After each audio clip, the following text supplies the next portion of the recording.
Turn the theme music.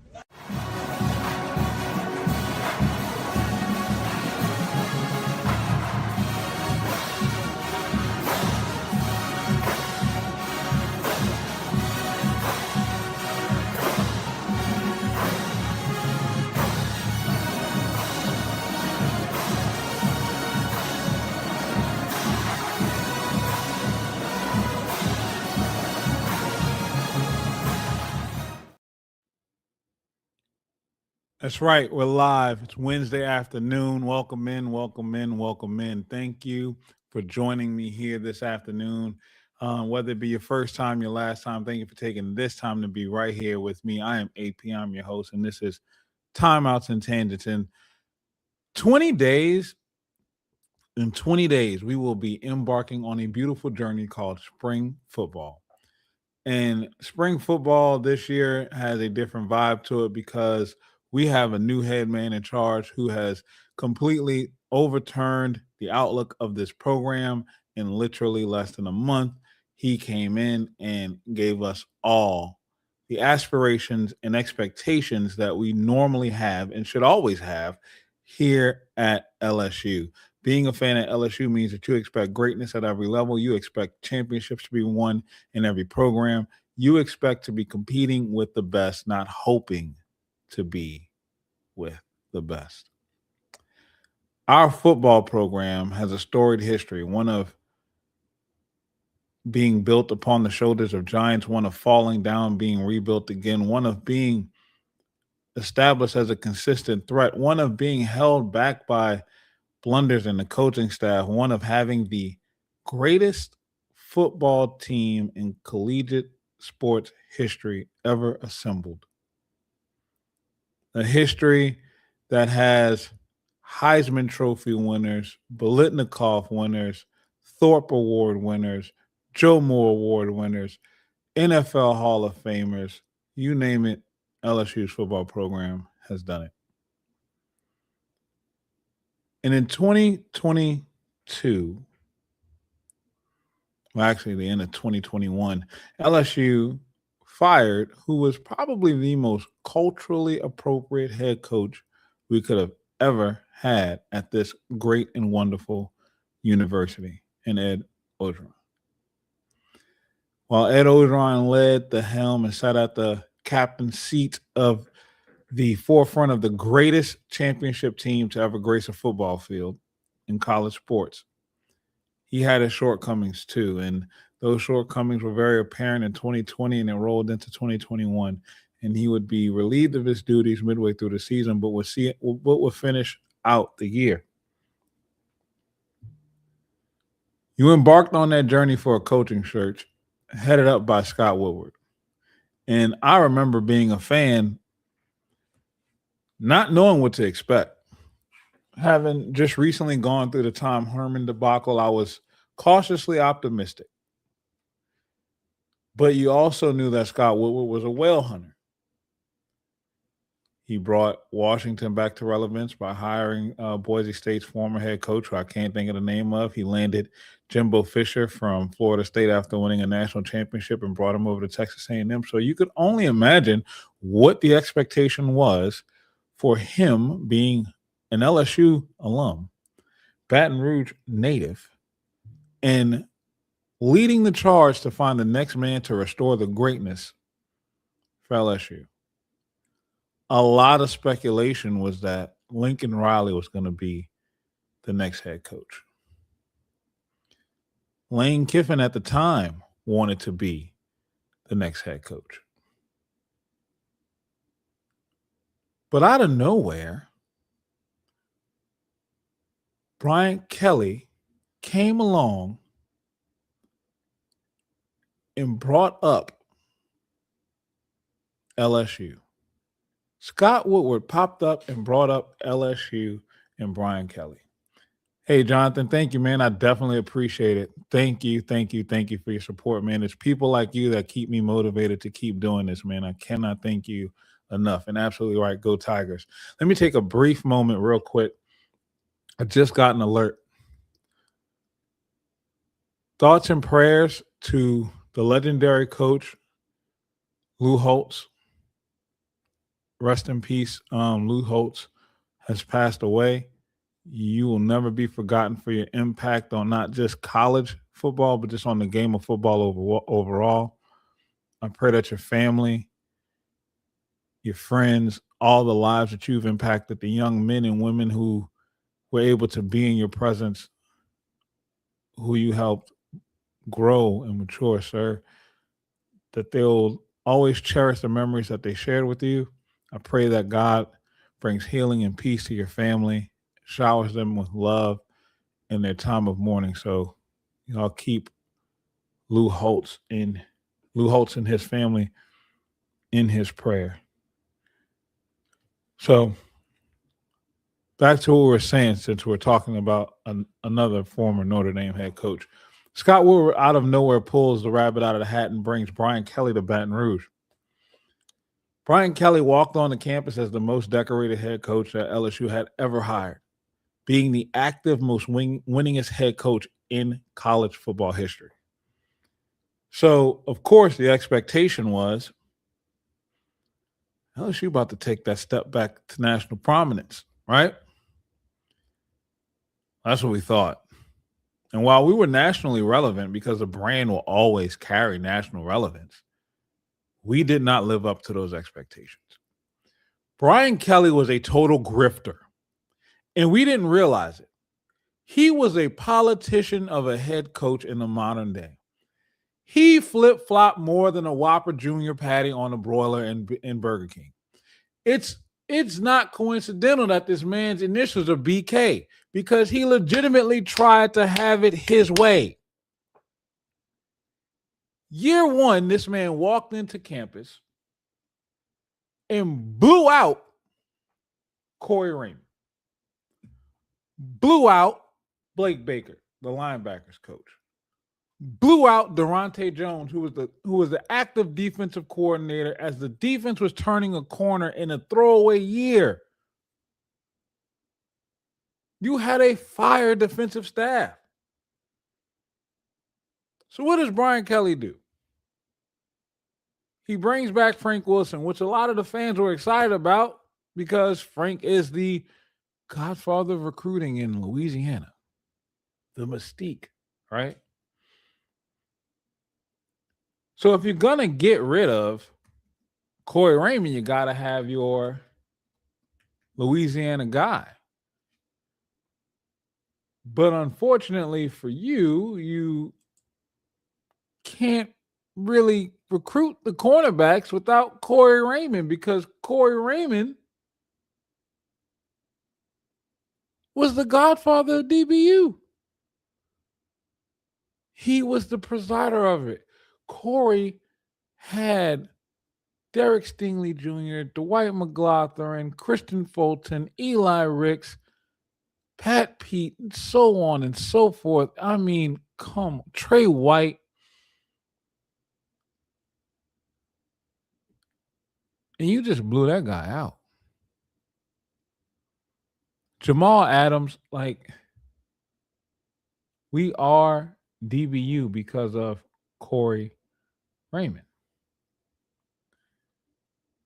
So, who does Brian Kelly add on his football staff? I'm glad you asked. Let's talk about it. He brings in Robert Steeples and Kerry Cooks.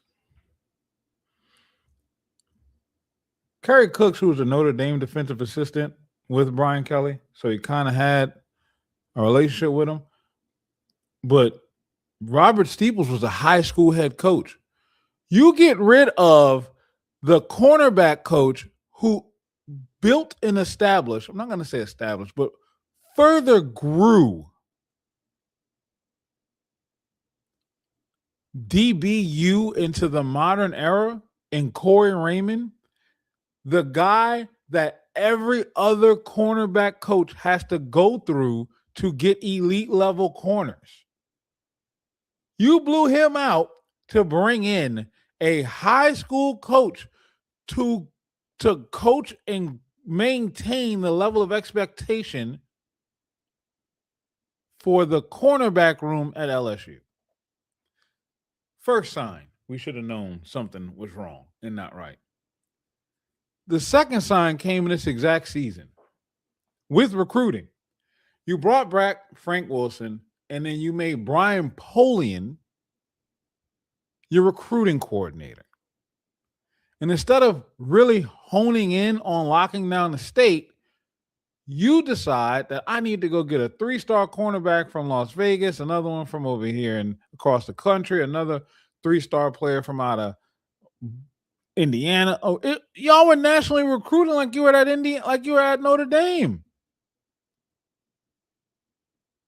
What was the point of bringing back Frank Wilson if you're going to get on a jet and fly all over the country?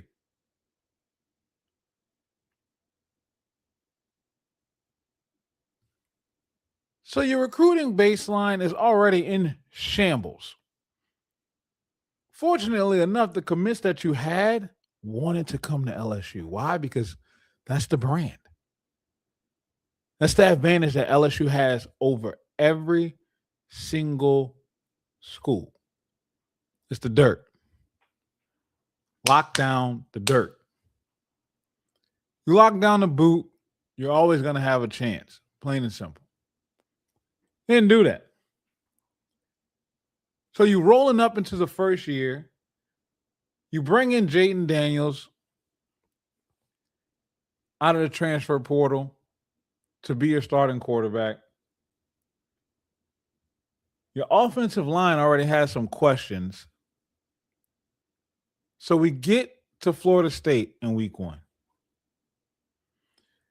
Your special teams are in shambles because Brian Polian is your special teams coordinator, and he is absolutely awful. Special teams cost you the first game. Not only did special teams cost you the first game, you looked like you were coaching a team that you were not familiar with. And I'm sorry, that's not how you coach. You should know what your roster is by the time you pull up to the Superdome. But he didn't. Okay, so we gave him a little bit of grace. That's our mistake. We gave him grace on Robert Steeples and Kerry Cooks. We gave him grace on blowing the Florida State game. But you roll that season up, that 2022 season, your only hallmark win, if you look at it, was Bama. You beat Bama. And that was a fantastic win. But you got the doors kicked off of you against Tennessee. You struggled to put away Auburn, 21-17. Florida had you at a 10-point chokehold.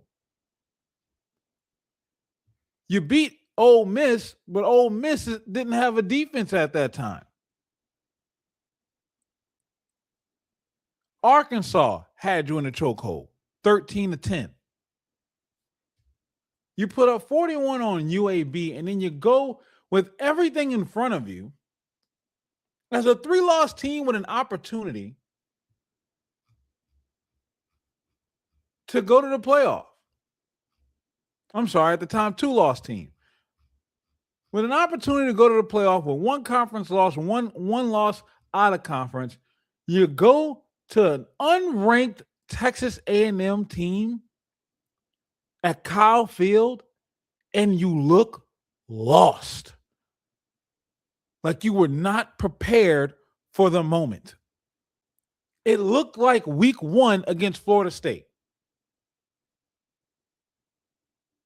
where you had a guard playing center in that game, Florida State, because you had Garrett Dellinger playing center, who was struggling all camp to get snaps.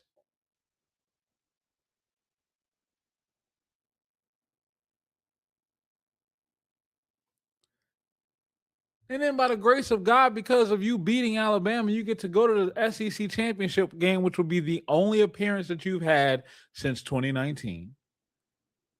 And Georgia made you look like a JV team. Jayden Daniels gets hurt. Nussmeier comes in, kind of lights it up in the second half. The game was already out of hand, so they just kind of ran up the score. How do you get a field goal blocked and not realize it's a live ball? And even you, as the head coach, are questioning, is that really a touchdown for them? It is absolutely horrible. That's abhorrent. Like, what are you doing with your job? But we fell for it.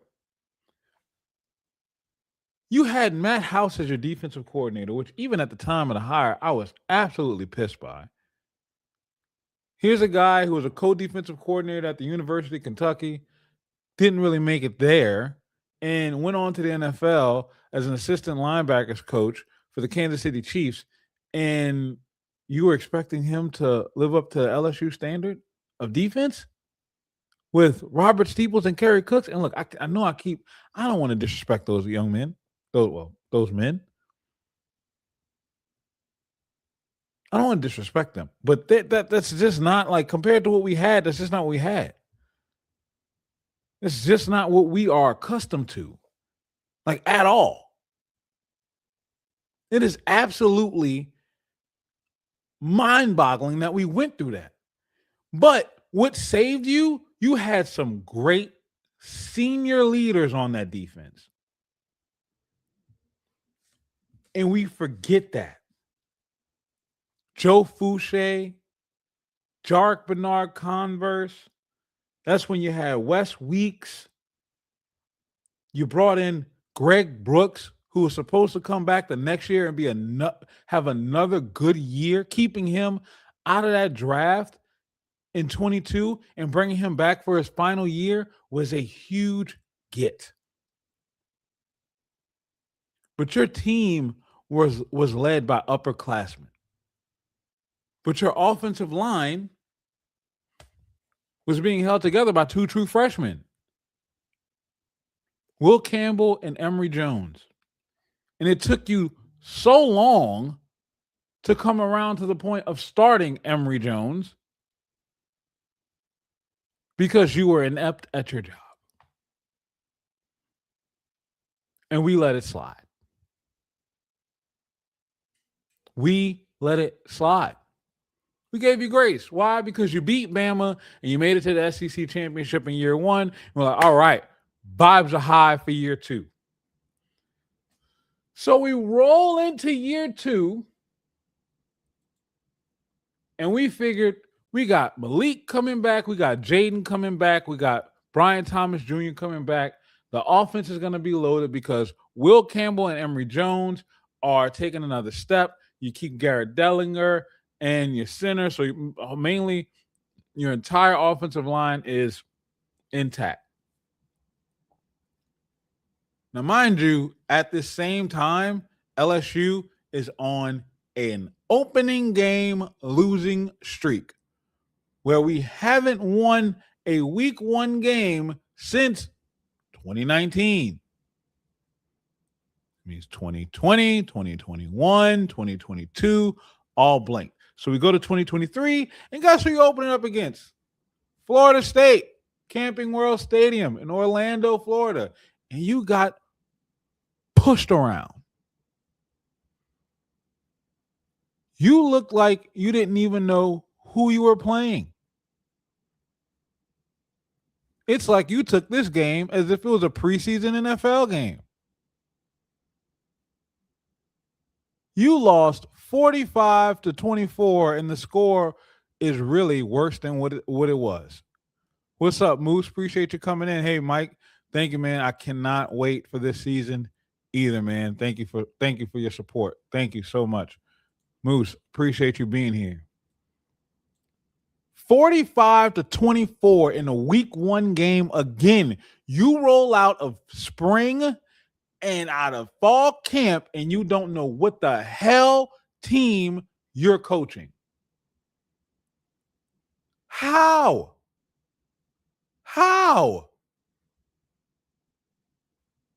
It was absolutely horrible to watch that.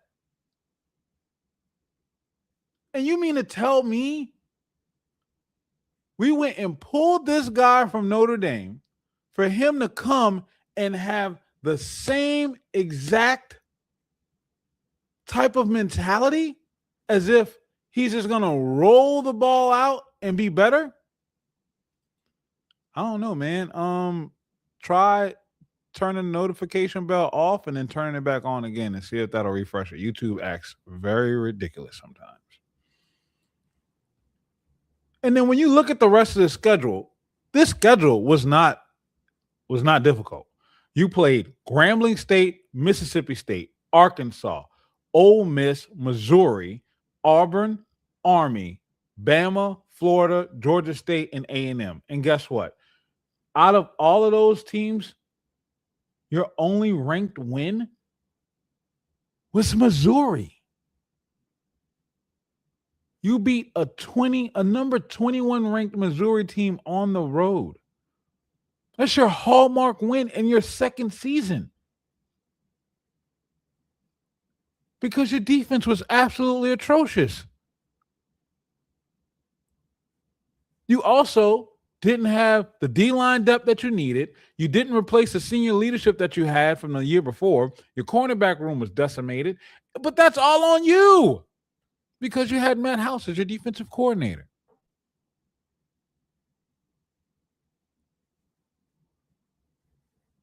And you kept feeding us BS lines after BS lines. You wasted one of the greatest offensive seasons, not just in LSU history, but in collegiate football history. Jayden Daniels ran for over 1,000 yards, threw for 4,000 yards.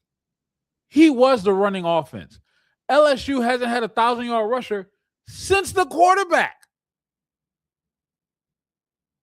The quarterback was the running offense. And we all kept saying that the offense was so balanced. No, it wasn't. Jayden was just making plays. He was putting a cape on. My son and I were in Tiger Stadium against that Florida team when Jayden threw for over 300 yards and ran for another 200. But he had to do it to win the game. You beat Florida 52-35 with over 500 yards of offense coming from one player. You wasted that season because you as a coach,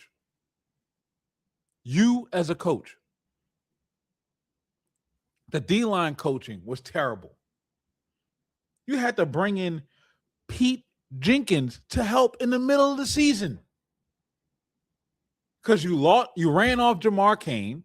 You got Jimmy Lindsey from South Carolina. Unfortunately, he got sick. He didn't have a plan for that. And then it just went into the toilet after that. Absolutely terrible. You're absolutely right, Moose. If we had a top 50 defense that year, we win the Natty. But because of Brian Kelly's ineptitude and also the special teams being horrible again for the second year in a row, you wasted it.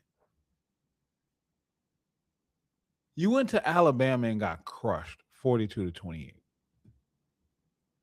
Your offensive line was terrible. Your offensive line has not been good at all since Brian Kelly came here. And I need y'all to understand that. The offensive line was not good. Jayden Daniels was just that good. Will Campbell, Emory Jones, great. Outside of them, garbage. And even they had their issues running the ball because Brad Davis was not a good coach. He's still not coaching right now.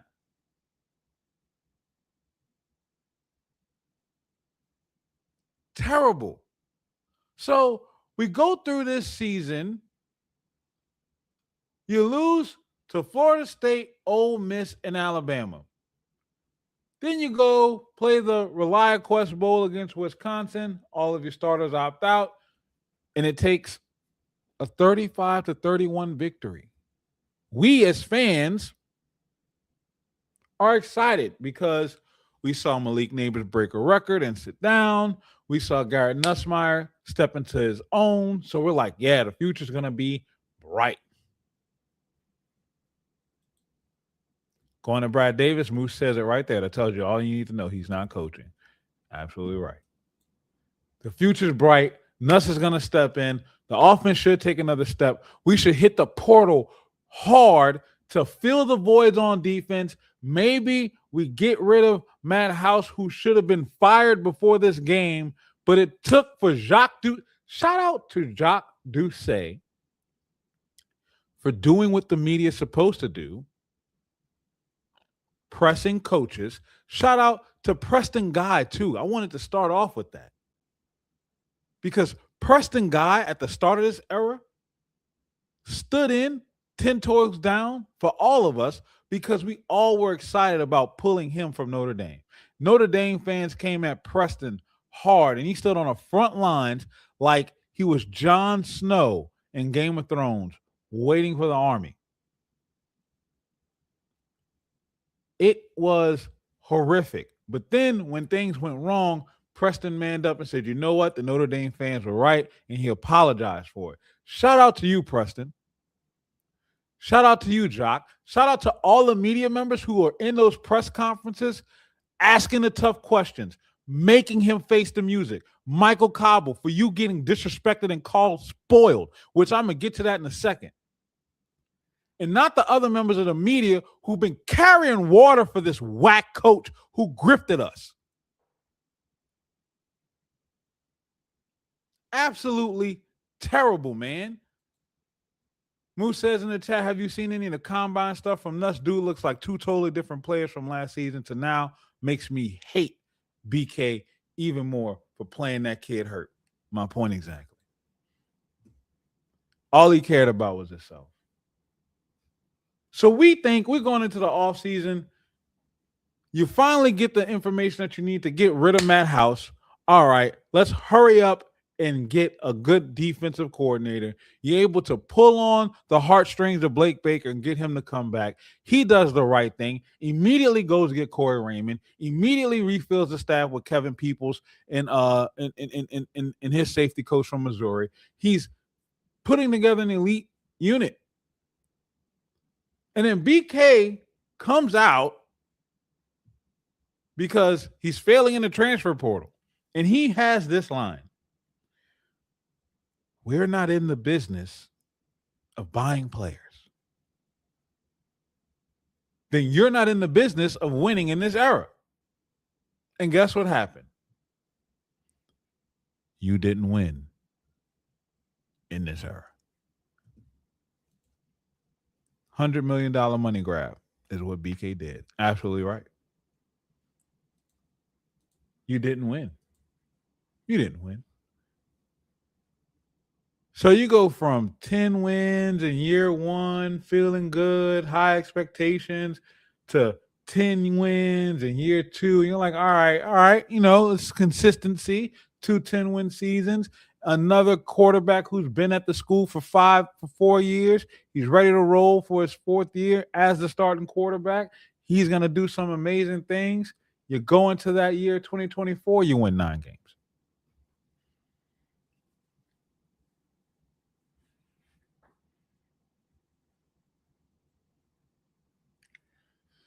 You win 9 games. This was the year that I let my season tickets go. I'm not even going to lie. This was my last year of having season tickets. You go to Las Vegas to play a hapless USC team. For you to be up in the first half. You were up in the first half. Do y'all remember that?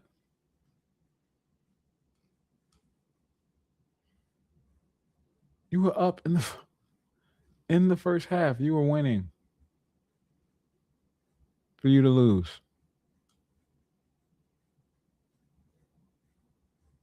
It was 10-10 tied in the first half. You had the game.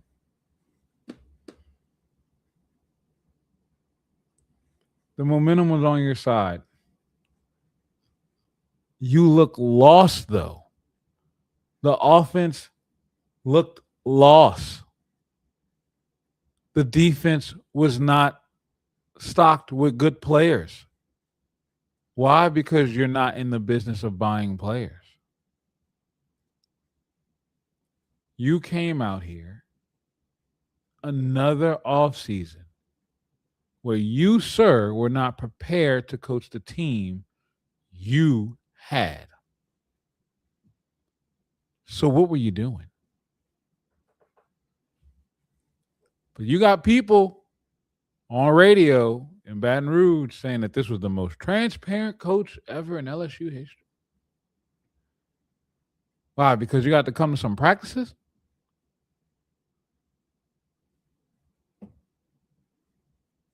Woohoo!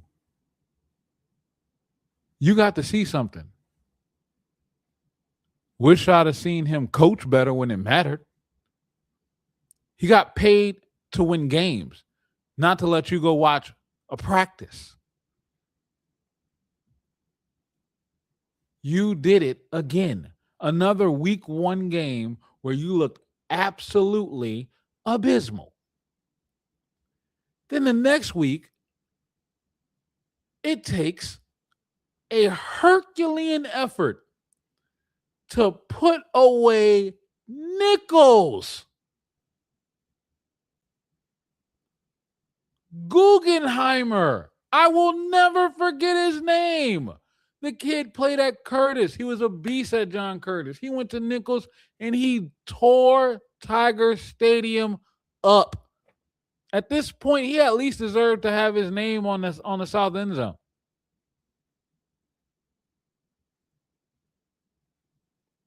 It was terrible. 44-21. Then you go to South Carolina, you look hapless. It took for Lenore Sellers to get hurt for you to pull that game off, 36-31. UCLA gave you a tough match in the first 2 quarters, and it was hot as hell that game. I remember that game. You had people in the concourse ducking the sun. I was there. It was miserable. And you had to pull away from Nimley, 34-17. South Alabama, 42-10. Ole Miss, overtime win, 29-26, a game you were not supposed to win, but you found a way to win it. Arkansas, 34-10. Then you go to Kyle Field again and get rolled up 38-23. Marcel Reed comes in the second half. You can't do anything. Nussmeier looks like he's pressing. You can't settle him down. Then you go to Florida and lose 16-27. Why were we letting this man do this? You barely put away Vanderbilt the next week, and then you go to Oklahoma and you beat them, but they were garbage, and then you beat Baylor by 13 points. He was grifting us the whole time.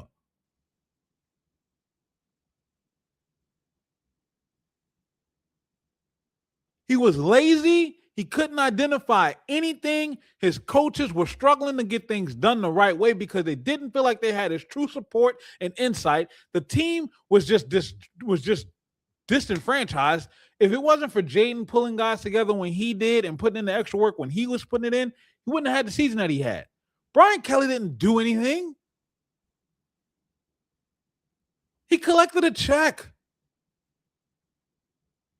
He didn't recruit. I know that. I was sitting in that car every fucking day. Excuse my language. He never came to car.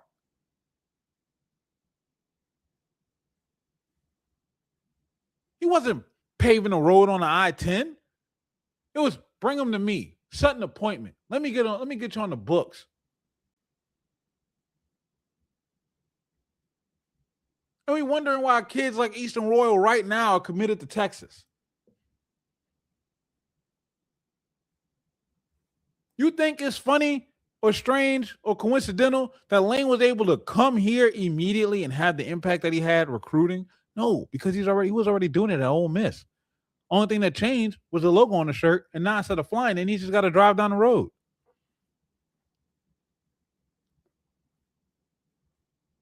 We let this man play us.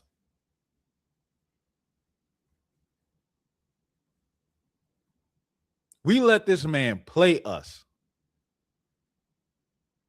And while a lot of us were seeing it and realizing it in real time, they had people trying to shape a narrative. But this season, this third year, that was a year where it was, well, he didn't have the financial support. He didn't have the backing of the money. So they had one more excuse baked in for him. And you could kind of tell there was some resistance. Scott Woodward wasn't really in the business of paying players. He wasn't for it. You could kind of see it. But that don't make it right. Because at the end of the day, who are we developing? And I'm not going to touch the Greg Brooks situation with a 10-foot pole. Prayers for him and his family. Because I don't know what went down with that. But I do know that I feel bad that that kid had to suffer and find out the way that he did with a football helmet on. And my son, being a current football player, if that was me, I feel just like his dad did too. I'm not placing blame on anybody. But I'm also not giving excuses or letting anybody off the hook either. It's not right. It's not right at all. We let this man come into our house and cash a check for 3 years. But the pressure got to him in the fourth year. You could tell the comfort on the sideline was never there. He thought he had it made because we rolled up to Clemson and you won 17-10. And even in that game, I walked away happy. Like, yeah, we might have something here. Because you beat. What's up, Paul? Thank you for joining, bro. I appreciate you. You roll up to Clemson. You beat the number 4 ranked team who we all thought was a legit national contender at that time. But you struggled to beat that team 17-10. And Clemson would go on to look like absolute garbage. Here's the difference between LSU and Clemson. Brian Kelly is gone. Dabo Swinney is still there.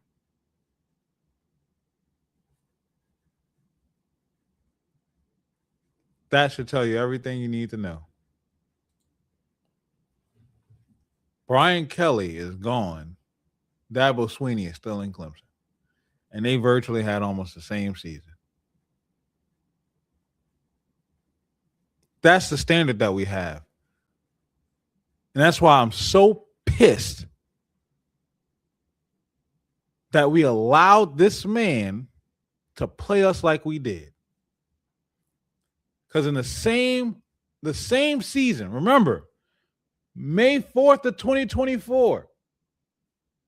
I'm not going to say May 4th. Like, I don't remember the exact date, but it was May of 2024. This man tells us we're not in the business of buying players.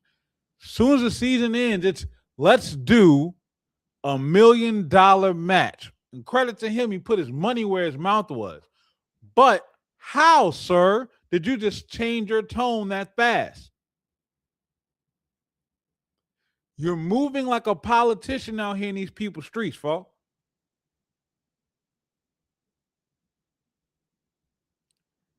And that's the type of people you cannot trust. At that moment, that's when I was done with him. Oh, so now you want to start raising money? Buddy, you are 3 years behind because we go all in on this year. What the hell is going to happen next year? And I damn sure don't trust this man leading the charge for the 2026 season. That was my thoughts.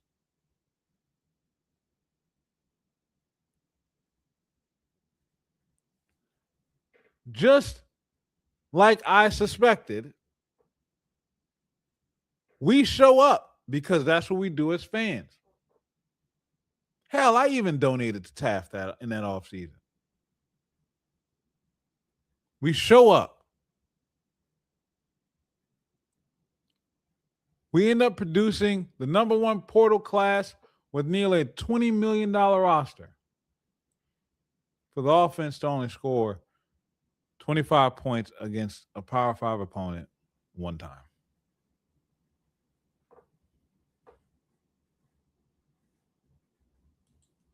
Moose said it. Moose, you're absolutely right. Then the shit website they set up for donations was a joke, looked like something from early 2000s, very hard to navigate.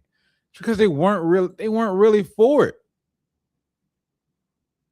They weren't really for it. And I think that's right too, Paul.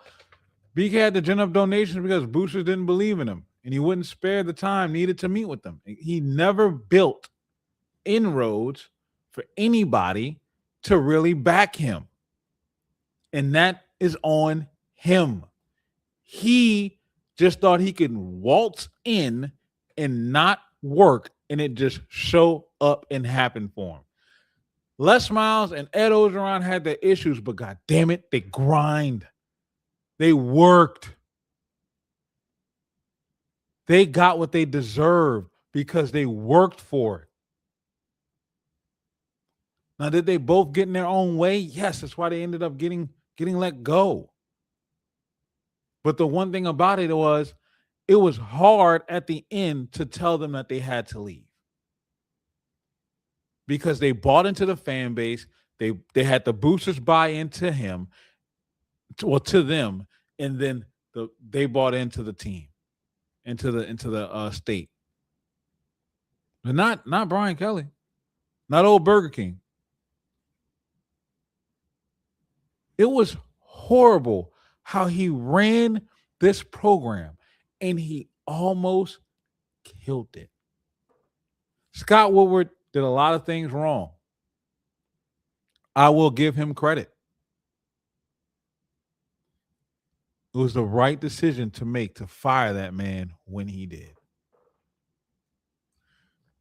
Because what a lot of people don't realize, or we like to forget, you played Florida and it took 5 interceptions from DJ Lagway to get 20 points. You beat them 20-10 with 5 turnovers. It should have been a 50-point game. You beat Southeastern 56-10.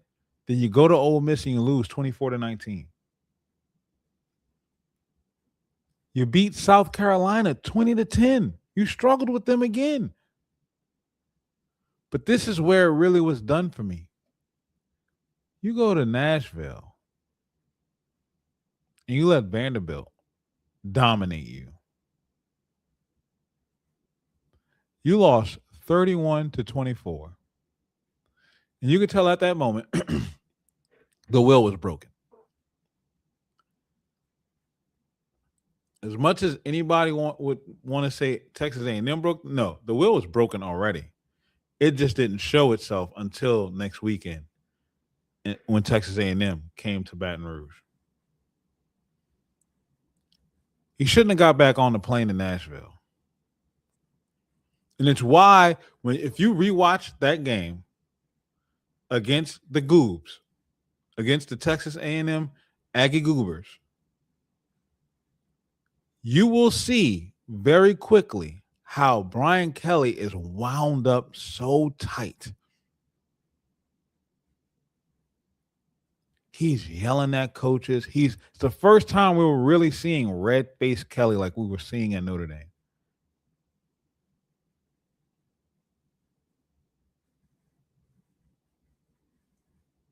You see it there.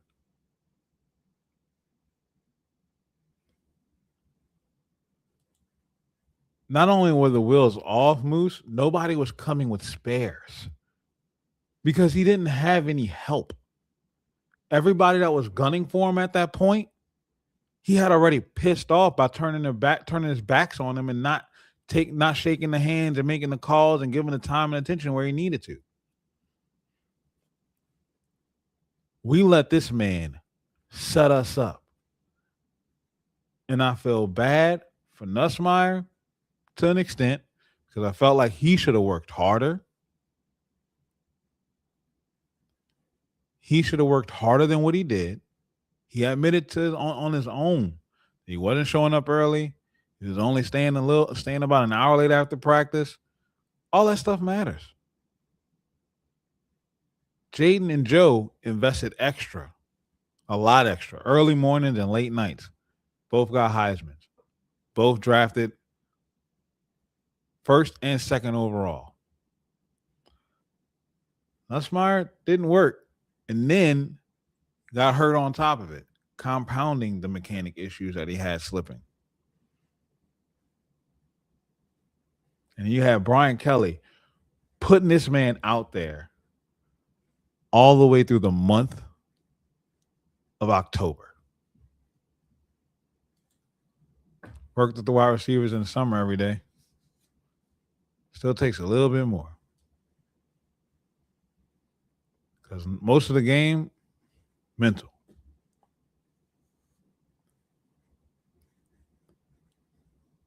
And even with them being hurt, you had Brian Kelly rolling this man out there every game until through the month of October. If he was hurt like he said he was when he was hurt, and he only needed a couple of weeks. Oh, no, you're absolutely right. I kind of picked up on that too. Because even with that, working with the receivers every day, Jaden was in that VR room sharpening his mind. Nussmeier didn't start another game for us after Texas A&M. He took off all of November and all of December and didn't pick up football again until it was time for the Senior Bowl.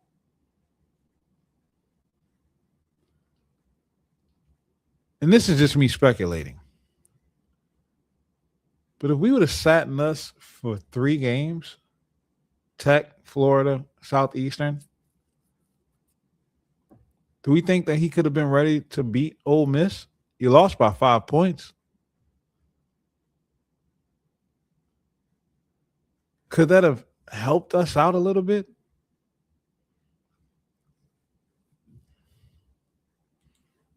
In games he should have sat out, he played so MVB had really no mop-up time or anything to settle in. Exactly, because they were all too close. I'm so glad that this season happened the way that it happened. And I will forever be grateful to Texas A&M. Because had they not broken the will of the fan base that night in Death Valley, we wouldn't have Lane Kiffin right now. So the Goobs, while they were celebrating and dancing on our graves, as they should have, because I know I would have been, they have also, while they thought they were putting dirt on us, they were actually digging us out.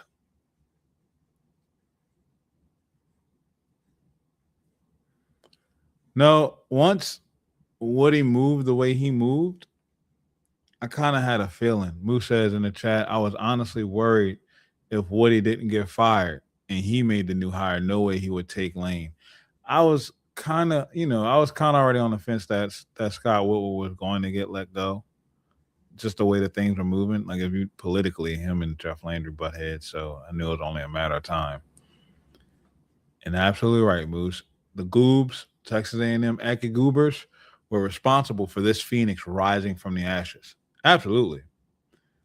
The dust is being knocked off of LSU.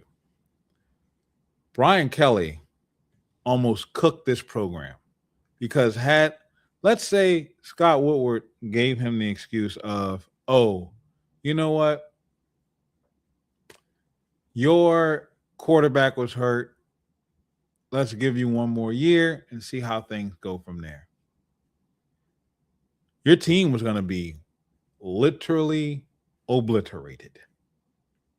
Your roster was going to be gutted. And I did not trust Brian Kelly to lead a staff to rebuild this roster from the ground up. Because the first roster he inherited, those high school recruits came from the backs of Blake Baker and Ed Ogeron and Corey Raymond. Not Brian Kelly and Brian Polian.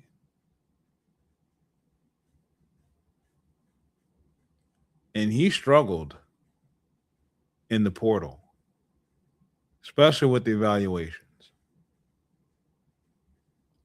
He could have done major damage to this program.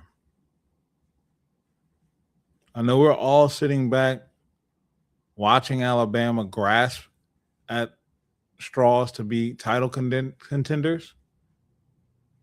We would have been staring down the barrel of becoming the next Florida had we kept Brian Kelly around for one more year.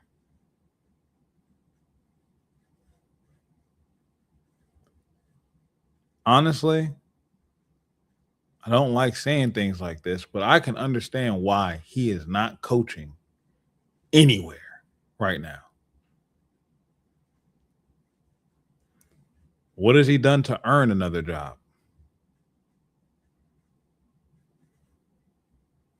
Because you blew it at a school that has a fan base, that has the resources, that has the support, that has the government, all there waiting for you to bring it together. And Lane Kiffin is proof positive of all those things. Lane, in literally 3 months, has unified the government, the school, the fan base, and the state in a way no other coach has done before or has the availability to do at another university. It's because of Lane Kiffin that we have so many positive things going on right now. And our vibes are high regardless of what's going on. And it's why I had to make sure we properly memorialize this poo-putt head coach that we decided to hire for the last 4 years, because that was the dumbest mistake we could have made. And I know a lot of people like to look at Ed O like that was a dumb decision. At least he gave us his all and brought us a national championship. Les Miles gave us his all. He brought us a national championship and took us back to another one. This goober didn't do that. Every opportunity he had, he flubbed it. Why? Because he sucked. He was absolute garbage. But the back of LSU carried him to success he was not worthy of. He didn't do anything for LSU besides giving $1 million to match with the transfer portal leading into his last season. Thank you, sir. But when it came to football, only thing you did was make us more frustrated than when we were before you got here.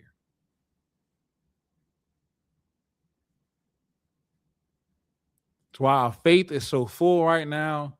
Our hearts are beating hard. The blood of purple and gold is stronger than ever before. And the expectations are sky high. Because Lane Kiffin came in here and he worked. He slept in the building. He got on planes. He traveled coast to coast to go get players out of the transfer portal that he knew was going to fit his scheme and be difference makers. Not next year, but right now, this season. Brian Kelly don't have that kind of swag or that kind of work ethic. Yo, what up, Dave? Thank you for joining in, man. Appreciate you. That's my brother right there, guys. Him and Paul, those are my two guys. Absolutely ridiculous. And Moose, you too, man. I just haven't met you in person yet. Got to shout you out. You support all of us, man. I cannot thank you enough.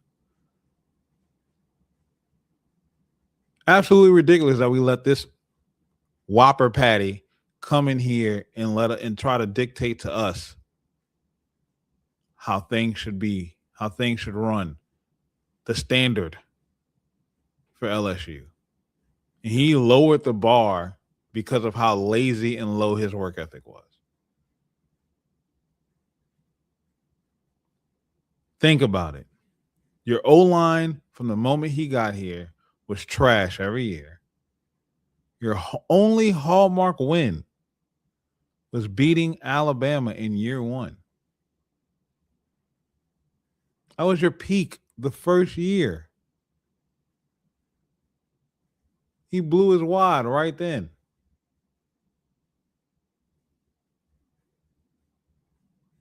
So disappointing, man. But we got Lane now. And so with that, we get to have it our way. We get to troll everybody because our coach trolls everybody. And we get to go into this season with nothing but high expectations, knowing full well that the sky's the limit, because that's what our coach now is not settling for.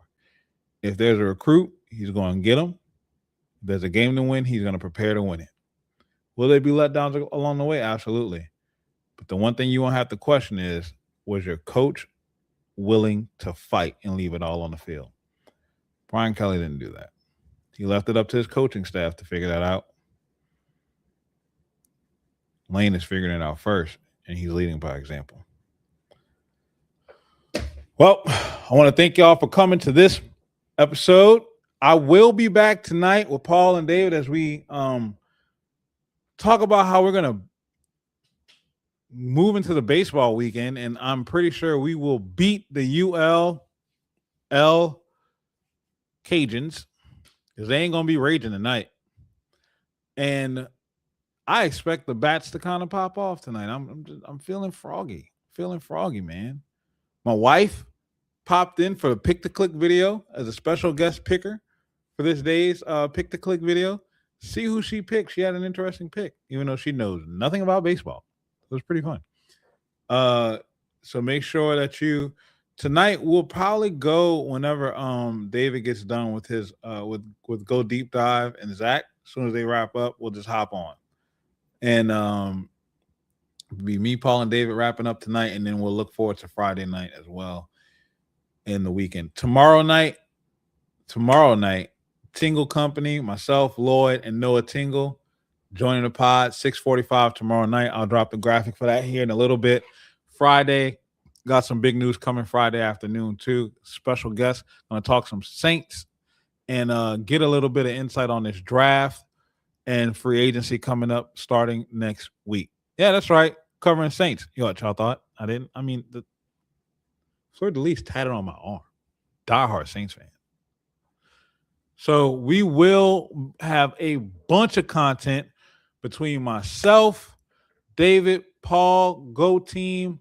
Y'all make sure y'all check out Lon and the stuff that he's writing over on LSU Odyssey. Justin Babin, he's not in the chat right now. Make sure y'all go check out my guy over there. Please, y'all. We're building an absolute community right now. The vibes are high. I'm loving what's going on around LSU, around New Orleans, around Louisiana, popping off on the state. So make sure that you guys are following us everywhere at AJP413 and at TNT Podnola. And make sure that you are subscribed to the YouTube channel. Turn the notifications on. Leave comments. That helps a lot. Trying to get to that 1,000 subscriber mark. I can't do that without y'all. Y'all got me to 1K followers on Twitter. Goal is 2K by the start of the season. I can't do that without you, though. The content is contenting. Also, come football season, I will be doing giveaways, autographed jerseys, autographed footballs, all those things. It's going to be going down. Things are going to be popping off. No, I'm not going to wait. None of my signed lame memorabilia. That ain't happening. Y'all can kick rocks on that. I worked hard for that stuff. Not giving that away. Sorry. But I will have some stuff for y'all that you will definitely enjoy. So please, please, please, please, please like, comment, subscribe. Like David said, like the video, please. And tap in with all of us. We love y'all. God loves you. God bless. And I will see y'all later tonight. Looking forward to it. Peace out. Girl Scouts, y'all be good. Now, let's hit that outro.